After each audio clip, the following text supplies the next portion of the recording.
ایک دفعہ کا ذکر ہے کہ ایک گاؤں میں ایک چھوٹا لڑکا رہتا تھا جس کا نام علی تھا۔ علی کو نماز پڑھنا بہت پسند تھا، لیکن اس کے دوست نماز میں دلچسپی نہیں رکھتے تھے۔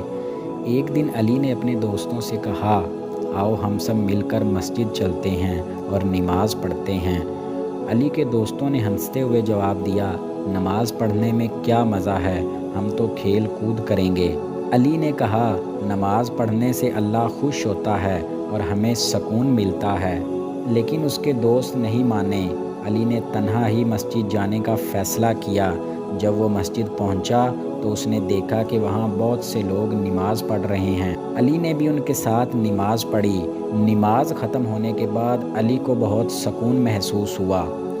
جب علی گھر واپس آیا تو اس نے دیکھا کہ اس کے دوست ویسے ہی کھیل کود کر رہے ہیں۔ علی نے انہیں بتایا کہ نماز پڑھنے سے اسے کتنا سکون ملا ہے۔ اس کے دوستوں نے اس کی بات سنی اور انہیں احساس ہوا کہ علی صحیح کہہ رہا تھا۔ انہوں نے علی سے معافی مانگی اور اس سے وعدہ کیا کہ وہ آئندہ نماز پڑھیں گے۔ اگلے دن علی اور اس کے تمام دوست مل کر مسجد گئے۔ انہوں نے ایک ساتھ نماز پڑھی اور انہیں بہت خوشی محسوس ہوئی۔ علی نے اپنے دوستوں کو بتایا کہ نماز پڑھنے سے اللہ ہم سے خوش ہوتا ہے اور ہمیں دنیا اور آخرت میں کامیابی ملتی ہے۔